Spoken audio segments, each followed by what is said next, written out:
Donc après avoir vu le portrait d'un mari pieux, selon le cœur de Dieu, on va voir maintenant le portrait d'une épouse pieuse. Là, vous avez le portrait d'une épouse. On ne sait pas si elle est pieuse, mais en tout cas, elle semble heureuse. Mais derrière cette image, qui semble assez idéalisée, se cache un terrible combat.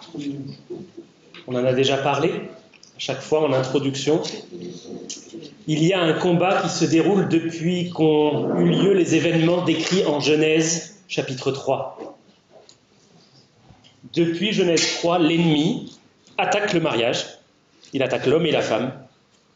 Et ce n'est pas le seul ennemi qu'on ait à affronter. De manière générale en tant que chrétien, et plus spécifiquement dans le cadre du mariage, le chrétien a 3 ennemis. Le diable, la chair et le monde.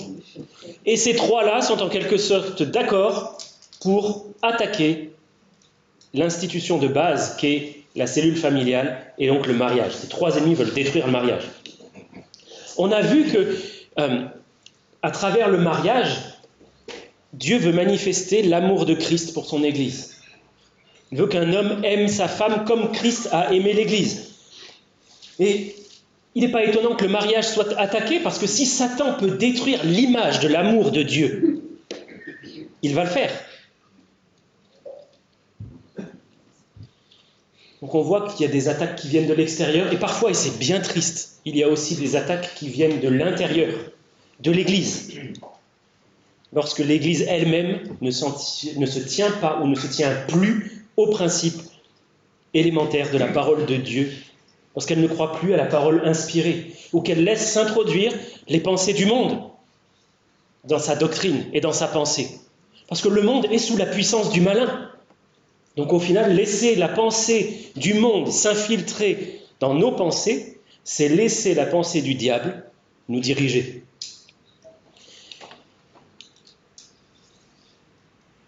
Une bonne partie des attaques est dirigée contre les femmes de manière générale et les épouses plus particulièrement. Il y a un mot qui revient très très très souvent dans notre société, c'est le féminisme. Alors, quand on parle de féminisme, il y a tout un spectre de la pensée féministe. Il y a tout un tas d'idées qui sont associées derrière ce mot général du féminisme. Tout n'est pas jeté, il y a des choses qui ne sont pas mauvaises en elles-mêmes. Mais il faut reconnaître que le féminisme est une pensée du monde. Et qu'à ce titre, elle véhicule des idées du monde qui est sous la puissance du malin. D'un monde qui ne comprend pas et donc qui va déformer le plan bienveillant de Dieu pour l'homme et pour les femmes. De manière générale, il y a 2 pensées fondamentales qui s'opposent. La première, c'est la pensée égalitaire, et elle s'oppose à la pensée complémentaire, complémentarienne. Alors, on va expliquer ce que ça veut dire un petit peu cela, mais parce que dans notre monde, on vit assez sur l'idée que l'homme et la femme devraient être égaux. Dans un certain sens, cela n'est pas faux. Cela peut même être soutenu par un passage biblique. Mais il faut savoir ce que Dieu veut dire derrière.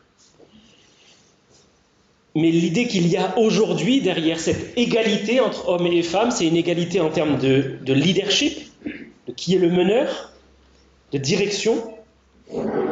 Et de plus en plus, l'idée qui est véhiculée, c'est que l'homme n'est pas destiné à être le meneur du foyer.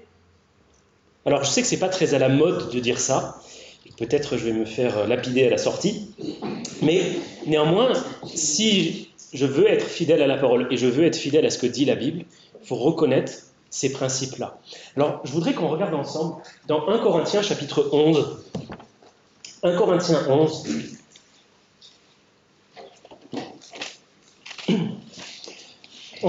Du verset 1 au verset 16, l'apôtre Paul parle des rapports homme-femme dans le mariage. Il dit que l'homme est le chef de la femme, que Christ est le chef de l'homme. Et il termine au verset 16 par Si quelqu'un se plaît à contester, nous n'avons pas cette habitude, non plus que les églises de Dieu.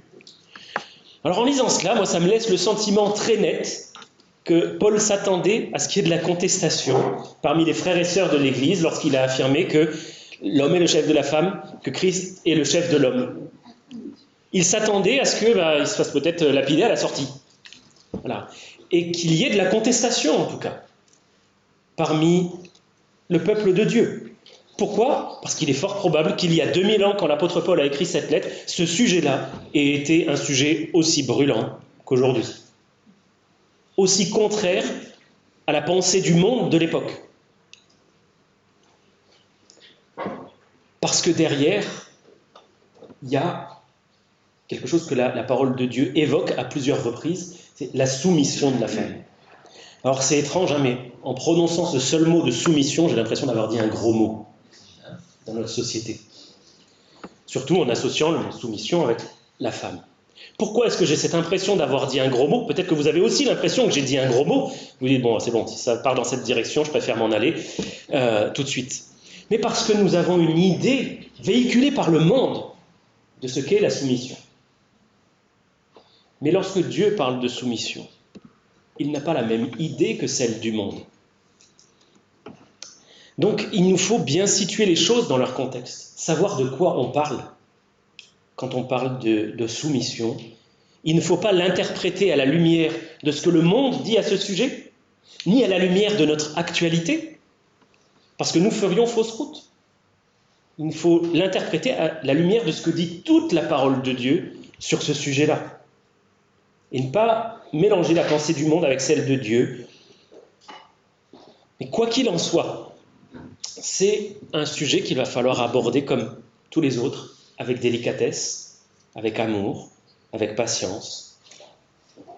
Parce que vous savez, il n'y a pas besoin qu'un mari soit affreux pour qu'une femme ait du mal à se soumettre à lui. Il n'y a pas besoin. Parce que c'est difficile. C'est difficile. Donc à la création, les rôles de l'homme et de la femme étaient nettement distincts. Et ces rôles ont été déformés depuis la chute, depuis l'entrée du péché dans le monde. Ce que la parole de Dieu nous montre, c'est que les hommes, au sens masculin du terme, sont créés pour et destinés à diriger, protéger et pourvoir. Alors, vous allez me dire, oui, mais il y a bien des exceptions à ça. Et une famille monoparentale, alors, et une veuve. Il est évident que dans un foyer monoparental, une femme va devoir diriger, qu'elle va devoir protéger, qu'elle va devoir pourvoir aux besoins du foyer. Mais faire cela en présence d'un mari, ça revient à renverser les rôles que Dieu a créés, à effacer cette distinction et cet ordre naturel que Dieu a voulu. Mais regardez dans notre société qui n'a plus du tout les repères divins et qui les a de moins en moins. Regardez à quelle vitesse les mariages s'effondrent et les familles tombent en ruine. C'est plus qu'alarmant.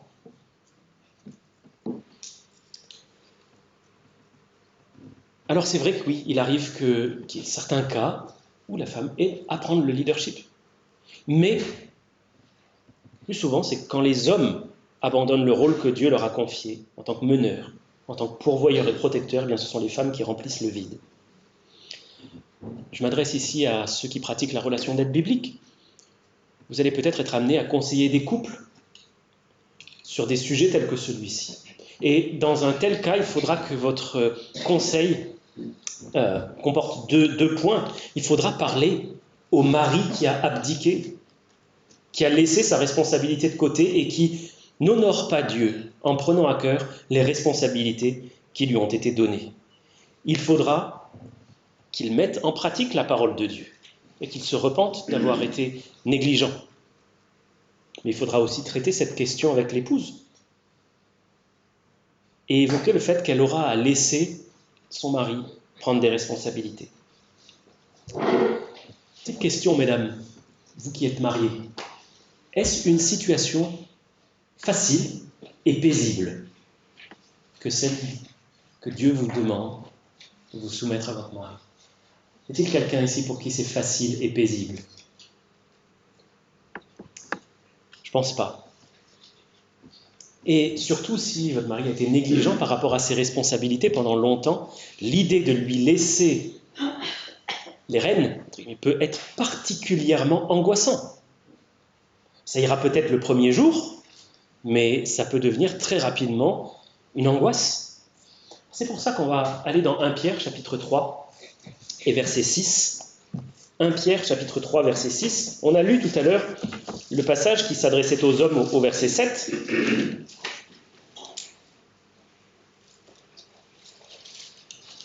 Mais entre les versets 1 et 6 du chapitre 3, 1 Pierre chapitre 3, versets 1 à 6, on va lire juste le verset 6, il y a cette exhortation pour les femmes à être soumises à leur mari.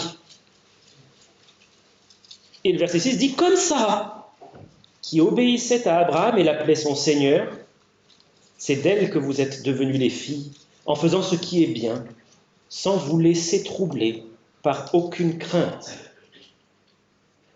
Pour une femme qui a dû assumer la direction du foyer, soit parce que son caractère est naturellement meneur, soit parce qu'elle a dû le faire en présence d'un mari qui n'a pas, lui, assumé ses responsabilités, ça peut être particulièrement effrayant, cette situation, que de laisser les rênes à quelqu'un d'autre. C'est pour ça que Dieu dit spécifiquement dans ce contexte aux femmes mariées, ne vous laissez troubler par aucune crainte, comme Sarah, qui a considéré Abraham. Notez que Sarah, elle a dû se soumettre à un mari aussi défaillant qu'Abraham. Parce qu'il ne faut pas oublier qu'Abraham a été particulièrement défaillant, faisant des erreurs graves, mettant en jeu la sécurité même de sa femme, non pas à une reprise, mais au moins à deux. Au moins à deux. Sans compter tout ce qui ne nous est pas relaté dans les Écritures, concernant leur vie de couple. Mais la clé, c'est la confiance en Dieu.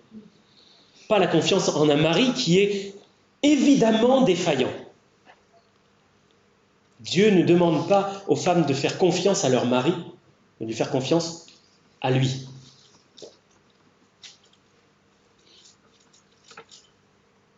Pour encourager une épouse en ce sens, il faudra d'abord encourager son mari à prendre ses responsabilités, s'assurer que le dit mari est en mesure de prendre ses responsabilités. Donc il ne s'agit pas seulement de dire à une épouse « mais aie confiance, tu vas voir, ça va bien se passer ». Bien sûr qu'il faut encourager une épouse à se soumettre à son mari, même si son mari n'est pas parfait, et il ne le sera jamais. Mais il faut aussi prendre en compte que le mari ne doit pas abdiquer de ses responsabilités. Donc ce n'est pas un sujet simple, et il faut garder à l'esprit que ce sont des choses qui demandent du temps et de la pratique. Parce que quand c'est quelque chose qui a été abandonné ou négligé depuis des années, on a pris des habitudes dans ce domaine-là. On a pris l'habitude de fonctionner de telle ou telle manière, en se reposant sur l'un ou sur l'autre, ou en avoir pris l'habitude que l'autre, de toute manière, il ne va pas le faire. Donc il va falloir que je le fasse. Donc ça peut être difficile et ça va demander du temps et de la pratique. Mais cette question de rôle différent ne signifie pas qu'il n'y ait pas une forme d'égalité dans le couple. Parce que hommes et femmes, nous dit la parole de Dieu, sont spirituellement égaux aux yeux du Seigneur. Le verset qui soutient cela, c'est Galates chapitre 3, verset 28, qui dit qu'il n'y a plus ni juif, ni grec, il n'y a plus ni esclave, ni libre, il n'y a plus ni homme, ni femme, car tous vous êtes un en Jésus-Christ. Alors, il faut faire attention parce que la parole de Dieu ne se contredit pas. Ça, c'est un principe fondamental de la parole de Dieu, elle ne se contredit pas, elle dit toujours la vérité. Donc elle ne peut pas dire la vérité à un moment et dire le contraire de cette vérité à un autre moment. Elle ne peut pas dire que l'homme et la femme sont différents et complémentaires et à un autre moment dire qu'ils sont totalement égaux. Oui, l'homme et la femme sont différents et complémentaires en ce qui concerne leur rôle. Parce que cette différence et cette complémentarité est toujours en relation avec le rôle qu'ils ont à accomplir dans le foyer, dans le mariage. En revanche, aux yeux du Seigneur, en ce qui concerne le salut, puisque c'est de ça qu'il est question dans Galates 3, en ce qui concerne le fait d'être justifié devant Dieu, là, les barrières tombent. Il n'y a pas de juifs ou de païens. Il n'y a pas d'esclaves ou d'hommes libres. Il n'y a pas d'hommes ou de femmes. Tous sont un en Jésus-Christ. Il n'y a pas de personne qui, aux yeux du Seigneur, ait une position privilégiée en ce qui concerne le salut et la justification. Un esclave n'a pas plus difficilement accès au Seigneur qu'un homme libre. Un homme n'a pas plus facilement accès au Seigneur qu'une femme ou un juif qu'un païen. Donc il n'est pas du tout question d'égalité de valeur dans ces questions-là. Ce n'est pas du tout ce que dit la parole de Dieu. Pas de question de supériorité, d'infériorité. Il ne s'agit donc pas pour l'homme de dominer et d'aboyer des ordres à une subalterne, parce que la femme ne tolère pas ce genre de comportement. Ne tolère pas d'être traitée de la même manière, et on a vu que Dieu ne tolère pas que ses filles soient traitées de cette manière-là. Et il ne s'agit pas non plus pour la femme d'être une carpette.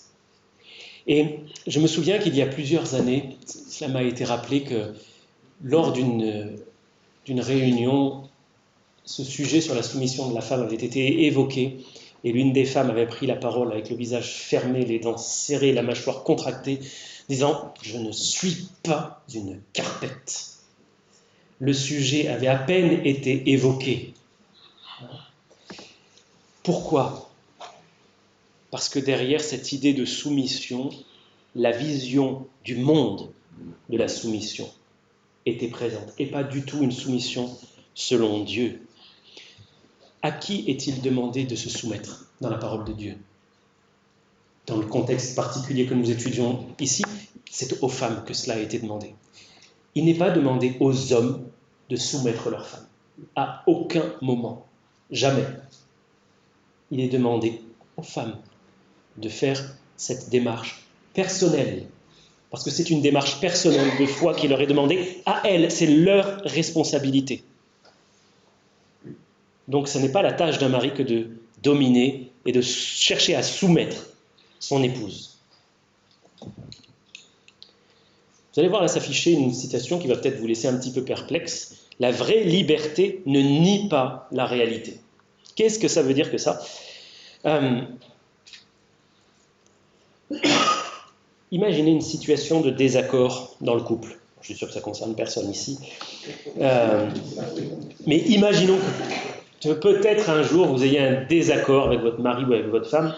Messieurs, imaginez, vous ayez un désaccord avec votre femme qui finit par dire « Ok chérie, on va faire comme tu as décidé ». Qu'est-ce que ça évoque pour vous, messieurs ?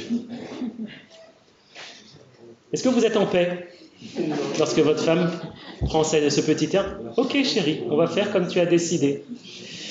Dites que non, il y a un truc qui ne va pas. Ça ne va peut-être pas se passer comme je l'ai décidé. Il y a des mots bibliques dans cette attitude-là. Des mots bibliques, une bonne réponse biblique, et on veut entendre des mots bibliques et une bonne réponse biblique, pas vrai ?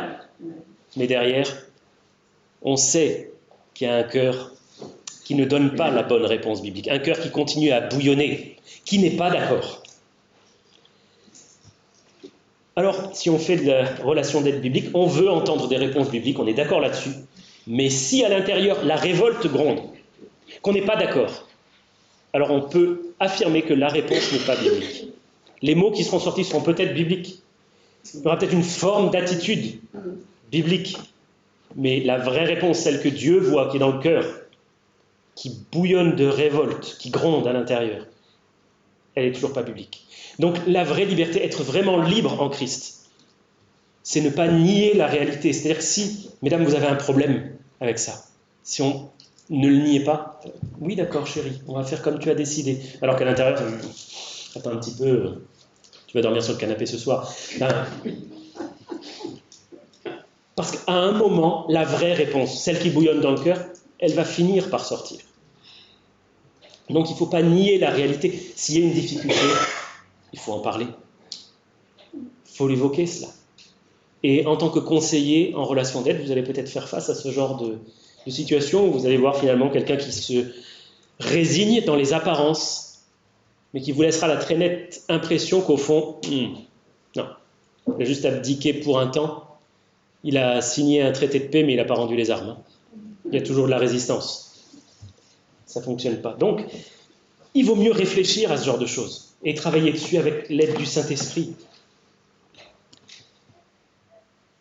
Parce que ça amène une vraie liberté et que le rôle que Dieu a assigné aux femmes, le rôle pour lequel elles ont été conçues par Dieu, c'est un vrai chemin de liberté. Le monde fait croire le contraire. Mais c'est véritablement pour cela que l'un ont été conçus. Vous trouverez malheureusement des églises et des chrétiens pour dire le contraire. Mais comme on a lu tout à l'heure dans 1 Corinthiens 11, verset 16, si quelqu'un se plaît à contester, nous n'avons pas cette habitude, pas plus que les églises de Dieu. Dites-moi, à quel moment Dieu a-t-il assigné à l'homme et à la femme leur rôle respectif? À la création. Qu'a-t-il dit à la fin de la création? Tout est très bon. Donc c'est que ces choses-là sont très bonnes. C'est avant la chute que c'est arrivé.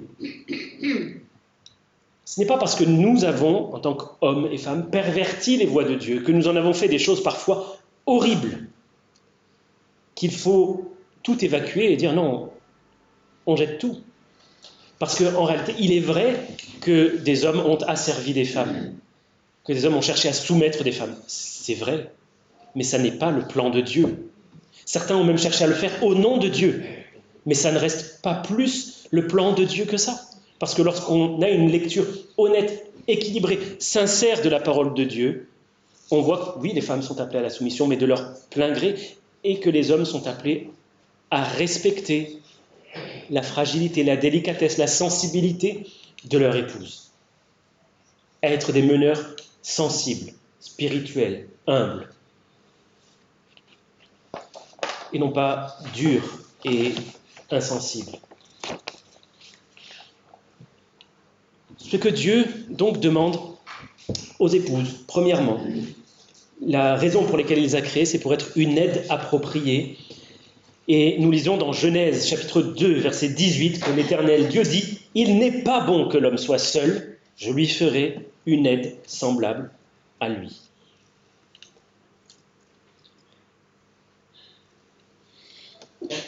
Donc il y a une correspondance entre le mari et sa femme, une complémentarité. Ils ont besoin d'être complétés l'un par l'autre.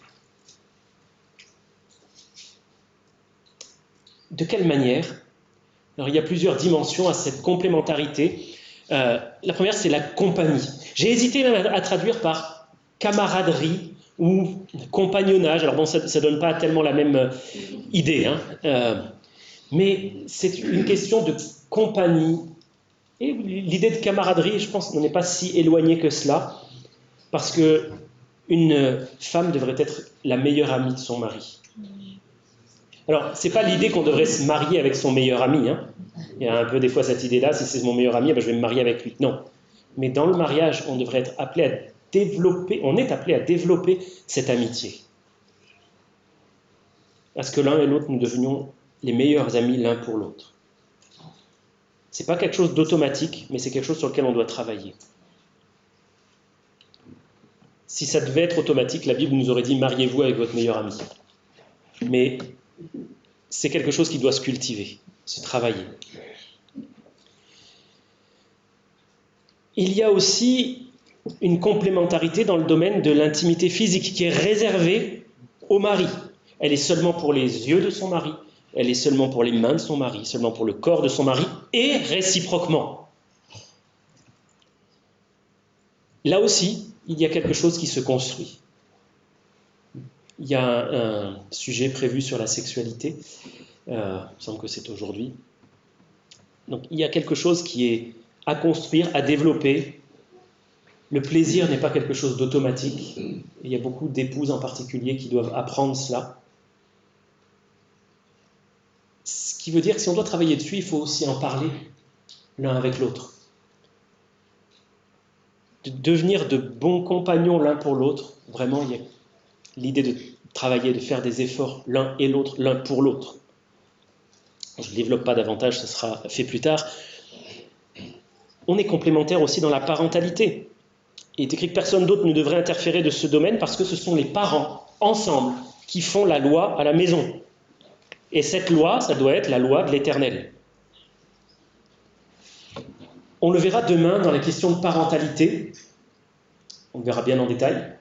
Mais ce n'est pas quelque chose que l'on doit déléguer à qui que ce soit. L'éducation, la parentalité, c'est quelque chose que le Seigneur confie aux parents. On ne confie pas aux enseignants à l'école, ni à l'école du dimanche, ni à l'église. On le confie aux parents. Et dans ce domaine, comme dans les autres, l'épouse, elle va être l'aide de son mari. Toute petite parenthèse ici, mais les parents doivent être vigilants à être bien complémentaires et être de bons compagnons l'un pour l'autre parce que les enfants savent exploiter les failles. Papa, est-ce que je peux faire cela? Oui, vas-y. Ce qu'il ne sait pas, le papa, c'est que juste avant, l'enfant est allé demander à maman et maman, elle a dit non. Donc, ma première réponse lorsqu'un de mes enfants demande quelque chose, c'est: est-ce que tu as déjà demandé à maman? Et qu'est-ce qu'elle en pense? Voilà, ça évite pas mal de problèmes. Mais pour autant, il peut y avoir aussi des accords, des différences de sensibilité entre parents sur l'éducation à donner. Il faut en discuter. Et là aussi, un projet parental, ça se construit. Ça nécessite d'en discuter. Et bien souvent, améliorer l'éducation qu'on donne à ses enfants, ça va passer par l'amélioration de son mariage. Parce que la relation du couple est fondamentale dans le modèle que l'on va transmettre aux enfants. C'est une part impressionnante, non négligeable de l'éducation que l'on donne que d'être un bon mari et une bonne épouse pour montrer cela aux enfants. Quatrième point, elle est une aide dans le ministère ou dans le service chrétien de son mari.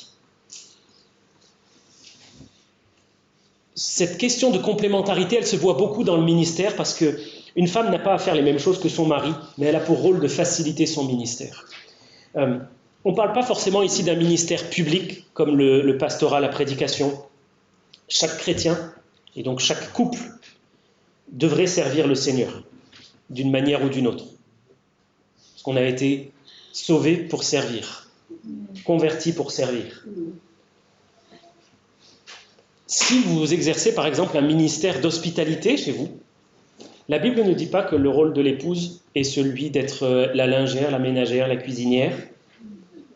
Sa responsabilité sera de ne pas entraver cela, mais au contraire de le faciliter, d'un moyen ou d'un autre. Ne pas empêcher de recevoir à la maison. S'il s'agit d'un ministère public comme le pastorat ou la prédication, et là je parle de ma propre expérience, l'aide de mon épouse est plus que précieuse pour m'accorder le temps nécessaire à l'étude, à la préparation de ce que je dois apporter et enseigner. C'est de cette manière-là qu'elle va m'aider de manière la plus efficace. Et ces longs moments que je peux passer à étudier et à préparer ne sont clairement pas de bons moments pour commencer des disputes. Mon épouse a bien compris cela et elle sait laisser ses temps à part. Si ces temps-là sont utilisés pour amener sur le tapis des sujets qui fâchent, ça ne nuit pas qu'au ministère du mari, ça nuit au couple dans son ensemble. Donc, de manière générale, dans le service chrétien, le rôle d'une épouse est de faciliter, et un homme doit apprendre à apprécier l'effort que fait son épouse pour faciliter sa tâche. Je crois que j'apprécie beaucoup cela. Je ne sais pas si je l'exprime suffisamment, mais en tout cas, je l'apprécie énormément.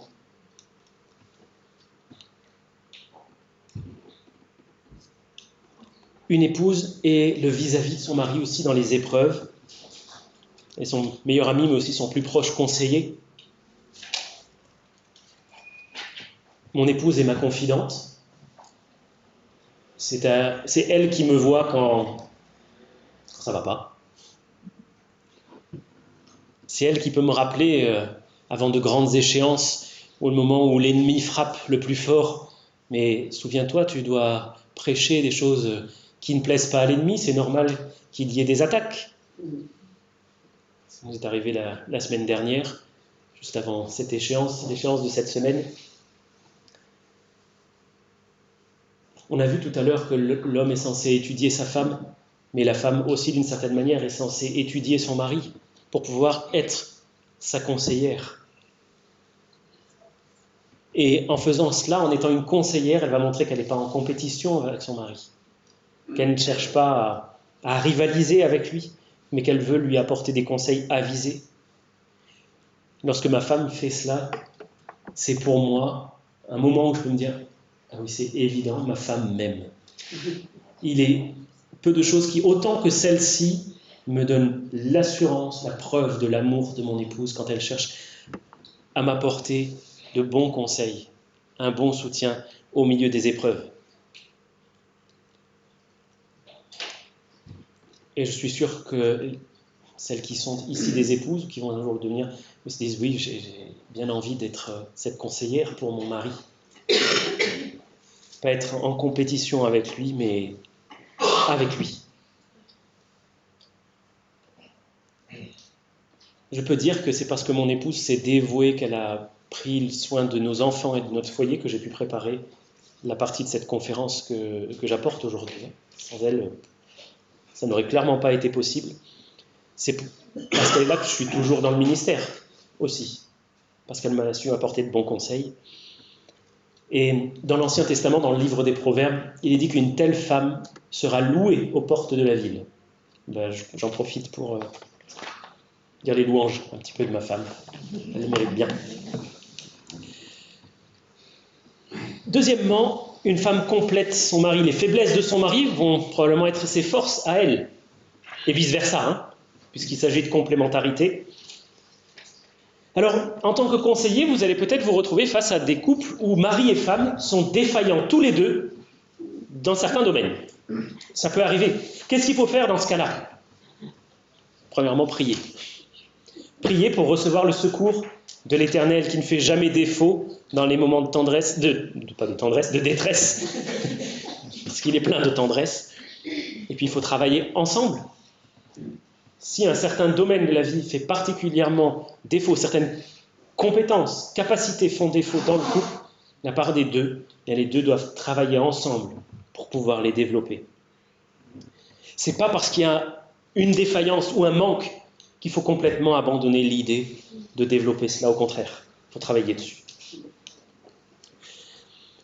Il est important de dire et de répéter ces choses-là pour bien ancrer la pensée de Dieu dans notre pensée. Lorsque l'on parle du devoir biblique d'une femme, du rôle biblique d'une femme, que le fait d'être sa compagne, son aide, ça ne fait à aucun moment d'elle une personne de seconde classe. Jamais. Le monde peut regarder avec dédain des femmes qui embrassent pleinement leur rôle d'épouse, selon Dieu. Le monde va souvent regarder ça avec beaucoup de dédain, de mépris, de moquerie. Il ne faut pas que ça soit le cas dans l'Église. Il faut que l'Église sache reconnaître les femmes qui se consacrent à Dieu en cherchant à accomplir ce que Dieu leur demande. Il ne faut pas que les chrétiens viennent la décourager. Il faut apprécier cette consécration, même dans l'Église.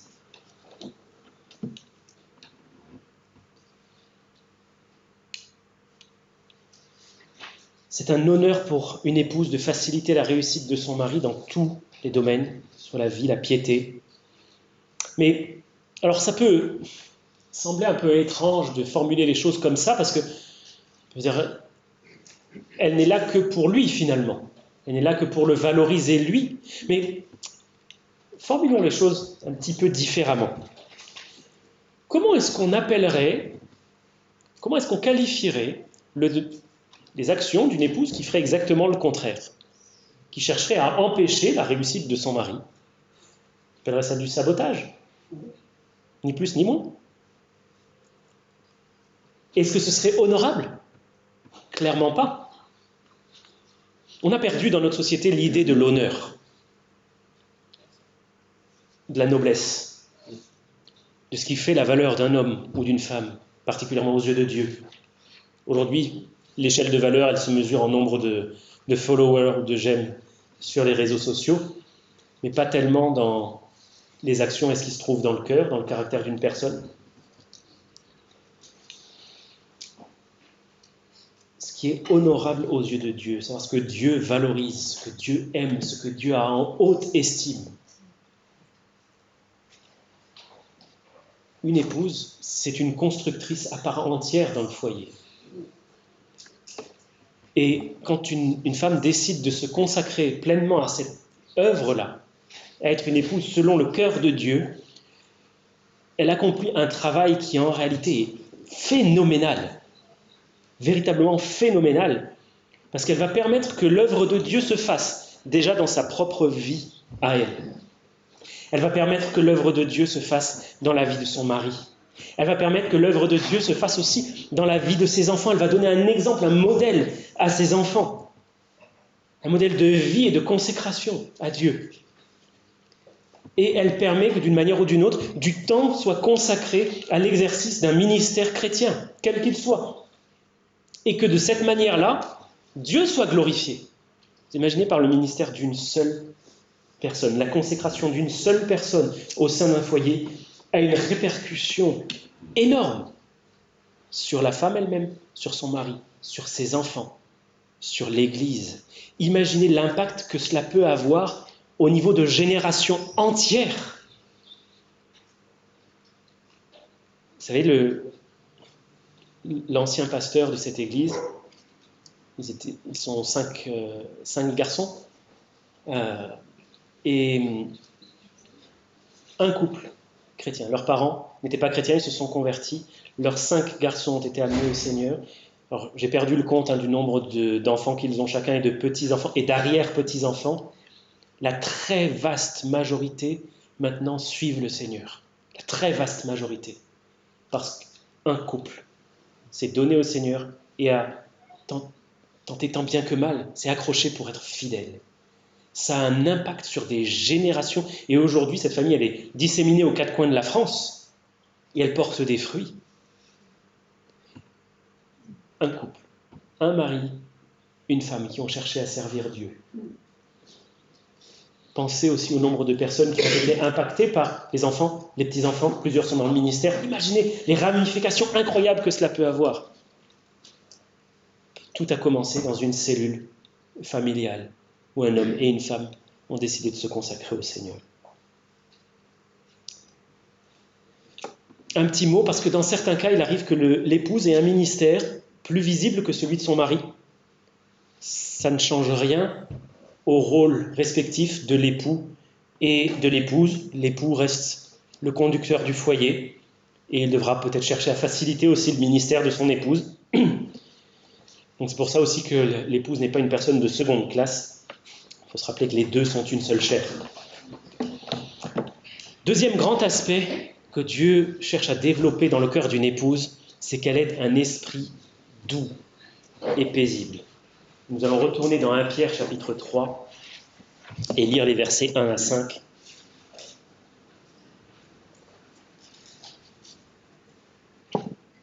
Pierre 3, 1 à 5. Femme, que chacune soit de même soumise à son mari, afin que si quelques-uns n'obéissent point à la parole, ils soient gagnés sans parole par la conduite de leur femme, en voyant votre manière de vivre, chaste et respectueuse.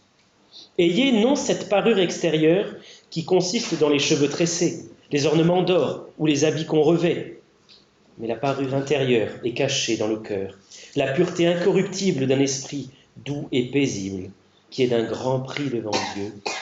Ainsi se paraît autrefois les saintes femmes qui espéraient en Dieu, soumises à leur mari, comme Sarah, etc., comme on a vu tout à l'heure. Cette question de soumission, nous allons la développer dans le quart d'heure qui vient davantage, en précisant que l'idée de soumission, c'est quelque chose d'universel. Ça n'est pas un commandement spécifiquement adressé aux épouses dans la Bible.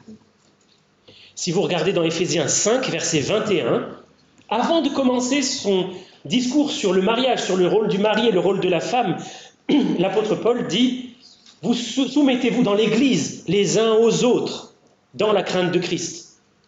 Et il adresse ce commandement à tous les chrétiens, hommes ou femmes, dans l'Église. Donc ce n'est pas quelque chose de réservé aux femmes que la soumission, mais c'est quelque chose qu'il nous faut nous appliquer les uns aux autres.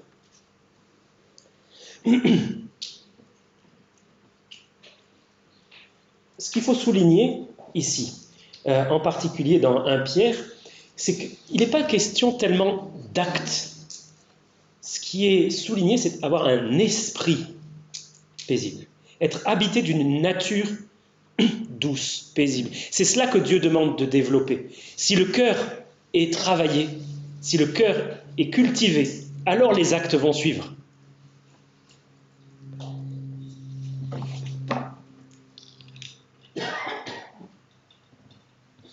Donc, nous nous soumettons à Dieu. Nous ne cherchons pas à nous rebeller. Ça, c'est la première des choses. La soumission est universelle parce que déjà, les chrétiens doivent se soumettre à Dieu. Deuxièmement, les chrétiens se soumettent aux autorités. Ils sont censés se soumettre aux autorités. Ils sont appelés à cela. Soumettez-vous à toute autorité établie parmi les hommes, nous dit la parole de Dieu. Que toute personne soit soumise aux autorités supérieures, nous dit Romains 13, parce que les autorités viennent de Dieu. Donc on voit que la soumission, c'est absolument pas quelque chose qui est réservé aux femmes, que seules les épouses auraient à mettre en pratique, à l'exception des autres chrétiens. Absolument pas. On se soumet aussi, on est appelé à se soumettre à ceux qui sont en responsabilité, qui sont impliqués dans le ministère. Dieu nous dit d'avoir de la déférence pour de tels hommes, dans l'Épître aux Hébreux, 1 Corinthiens 16, 16, avoir de la déférence pour de tels hommes, ceux qui servent le Seigneur, donc, et pour tous ceux qui travaillent à la même œuvre. On se soumet à la direction pastorale dans l'Église, parce qu'il nous est dit d'obéir à vos conducteurs et d'avoir pour eux de la déférence, parce qu'ils veillent sur vos âmes. L'autorité, elle a été placée pour le bien de chacun.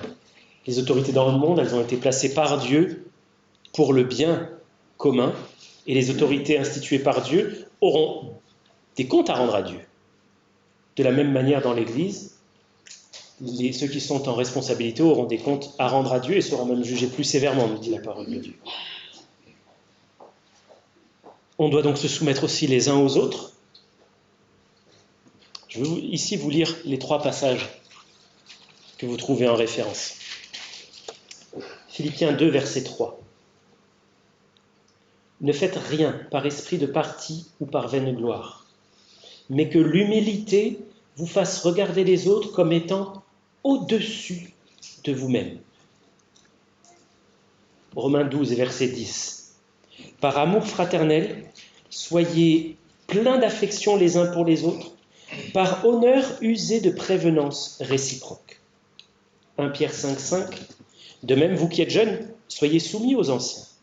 Et tous dans vos rapports mutuels, revêtez-vous d'humilité, car Dieu résiste aux orgueilleux, mais il fait grâce aux humbles. Alors, si on devait prendre encore une fois les choses à l'envers, qu'est-ce qui serait dans l'Église l'opposé d'un esprit soumis?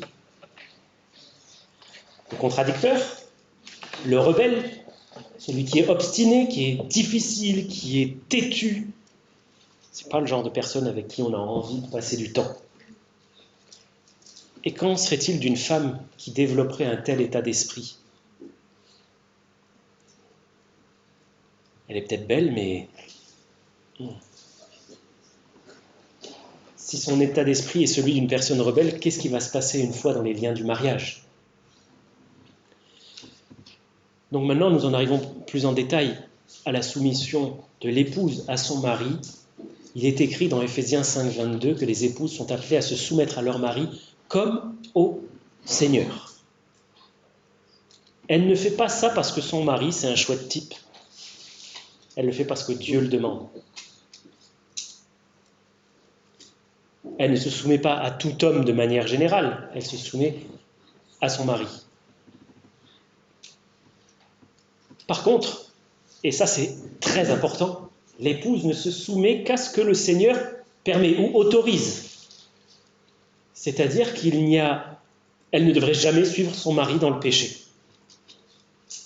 Parce que Colossiens 3,18 nous dit « Femmes, soyez soumises à vos maris, comme il convient dans le Seigneur. » Pas pour faire n'importe quoi, comme il convient dans le Seigneur. Il vous arrivera peut-être de rencontrer, si vous conseillez quelqu'un, un mari qui va utiliser la Bible et la demande qui est faite aux épouses de se soumettre à leur mari pour contraindre sa femme à faire des choses qui, elles, ne sont pas bibliques. Il y a des maris qui vont dire à leur femme de se taire et de ne pas dévoiler certaines choses qu'ils font dans l'intimité, des contraintes qu'ils exercent dans certains rapports intimes ou certains traits de caractère. Tu dois être soumise, donc tu te tais, tu ne révèles rien de ce qui se passe entre nous, mon penchant pour l'alcool, mes crises de colère, ma violence. Donc ça, c'est quelque chose d'assez commun qu'un époux prenne la Bible pour excuse, pour soumettre sa femme, en disant non, tu te tais, tu ne dis rien, je te le demande. Et tu dois donc te taire. Mais je le répète, à aucun moment la parole de Dieu ne dit aux maris de soumettre leur femme. Jamais, jamais, jamais, jamais. Ni de contraindre d'une quelque manière que ce soit. En aucun cas, cette demande que Dieu fait aux femmes de se soumettre ne les contraint à se soumettre à l'abus. Il y a des maris qui sont abusifs, et des épouses aussi qui sont abusives.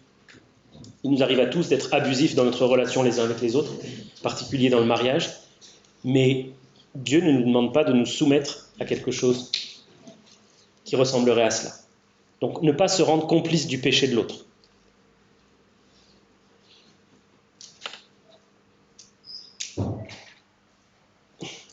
Quelque chose qui peut arriver aussi, c'est une petite digression mais elle me semble importante, c'est qu'une épouse qui verrait le péché de son mari viendrait chercher de l'aide et dirait mais en fait je crois que je me suis trompé, c'est pas le bon.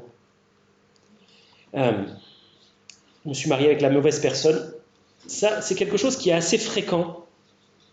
Mais si on le reformule différemment, vous allez voir la pensée que cela trahit. C'est si j'avais épousé la bonne personne, je ne me serais pas marié avec un pécheur. Est-ce que vous voyez où ça nous emmène? Quelquefois, le raisonnement n'est pas bon. Parce que, en fait, ce dont elle se rend compte, c'est qu'elle s'est mariée avec quelqu'un qui est pécheur. Mais derrière, il peut y avoir l'idée que moi, je ne suis peut-être pas aussi pécheresse que lui est pécheur. Peut-être que moi, je ne suis pas pécheresse du tout. Donc, c'est quelque chose qu'on peut voir assez fréquemment et qui va révéler une mauvaise manière de penser. Et dans un cas comme ça, il faut apprendre, enseigner, accompagner avec délicatesse et patience une épouse qui a été meurtrie, blessée, pour lui montrer que sa manière de penser n'est pas correcte. Tous les hommes sont pécheurs. Et il est possible que le problème vienne de lui, au moins en partie. Mais que, finalement, elle aussi est pécheresse et son mari a nécessairement affaire à une femme pécheresse aussi. Donc notre rôle, si on a accompagné de telles personnes, c'est pas de leur dire désolé, t'es coincé. T'es coincé avec lui, t'es coincé avec elle, mais est-ce que je peux t'aider? Est-ce que je peux t'accompagner au travers de cette épreuve? Souvent, si une femme en particulier vient chercher de l'aide et qu'elle dépose devant nous un tel fardeau, c'est que ça ne date pas d'hier, c'est que c'est depuis longtemps et qu'elle a enduré pendant longtemps de grandes difficultés. Elle vient à un moment où, là, elle n'en peut plus. Donc, elle a besoin d'aide, elle a besoin de secours. Est-ce que cette épouse qui est en souffrance voudra bien faire confiance au Seigneur pour la diriger, pour honorer le mariage, et pour être conduite, pour être fortifiée, pour être encouragée. Et peut-être, même si on n'a aucune garantie à ce sujet, peut-être pour changer le cœur de son mari. Quatrième point, l'épouse se soumet à son mari, même s'il n'est pas croyant. Avec les réserves que nous venons d'exprimer sur le fait qu'une épouse n'a pas à se soumettre à quelque chose qui est pécheur, à une demande pécheresse, mais il est écrit, femme, que chacune soit soumise à son mari, afin que si quelques-uns n'obéissent point à la parole, ils soient gagnés sans parole par la conduite de leur femme, en voyant votre manière de vivre chaste et respectueuse. C'est finalement un engagement auquel une épouse, un engagement que l'épouse est appelée à prendre, d'être un témoignage auprès de son mari non-croyant ou mal affermi. Faire preuve d'un état d'esprit doux et paisible. Troisième point, une épouse est un partenaire spirituel.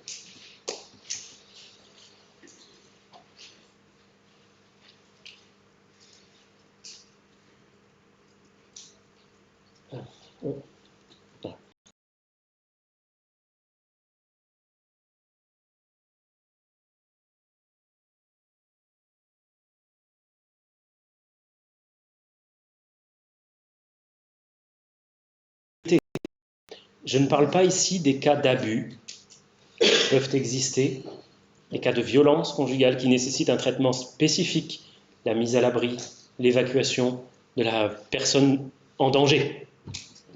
Mais de manière générale, dans un mariage qui n'est pas abusif ni violent, ce que Dieu demande ici est la meilleure des choses.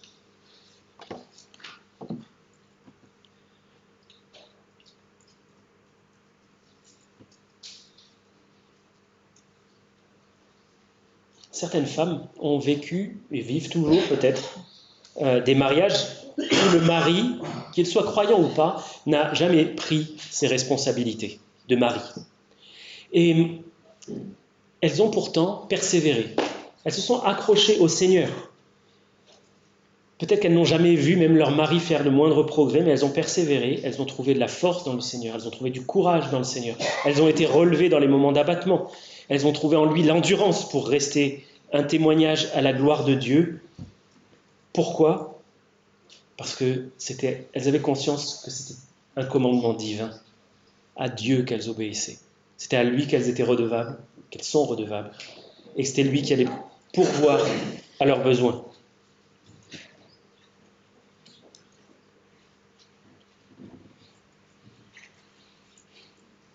Il est important de réaffirmer aussi aux épouses, parce que c'est difficile. Il est évident que ce que Dieu demande aux maris est difficile. Aimer nos épouses comme Christ a aimé l'Église, je ne vois pas comment la barre peut être placée plus haut.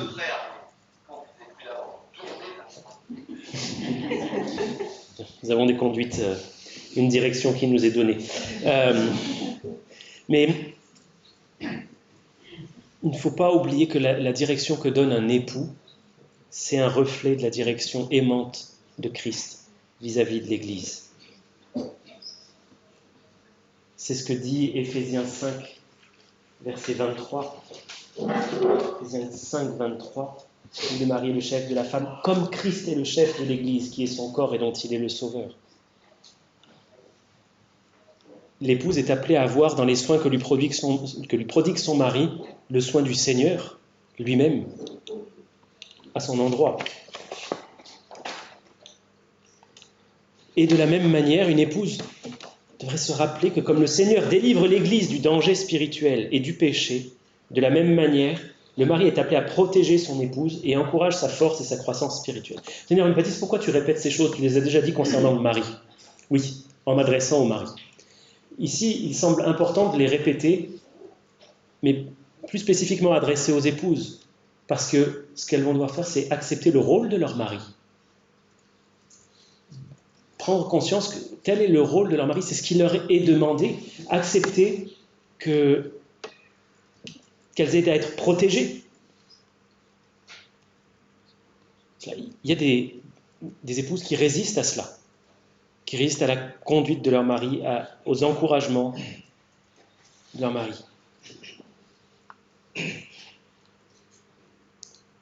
Mesdames, peut-être que votre mari n'a jamais ouvert la Bible avec vous. Peut-être que c'est vous qui avez toujours pris la direction spirituelle. Quoi qu'il en soit, ne cherchez pas à passer de 0 à 100 en un instant. Ce sont des choses qui doivent être mises en place progressivement, qui demandent du progrès, de la constance. Il faut grandir et progresser. Et de la même manière que vous n'êtes pas des épouses parfaites, de la même manière que vous luttez dans un certain nombre de domaines dans votre vie, votre mari aussi, sa lutte peut-être avec la prise de responsabilité biblique, avec la direction spirituelle qu'il est censé assumer, le faire à sa place n'est pas nécessairement lui rendre service, mais trouver la manière biblique, délicate, patiente de lui apporter du secours dans ce domaine-là, un véritable défi, un vrai challenge, mais c'est celui que Dieu vous demande de saisir à bras-le-corps. Nous avons, terminé avec ce portrait de l'épouse selon Dieu, juste à l'heure, c'est l'heure du déjeuner. Je pense que tu peux couper.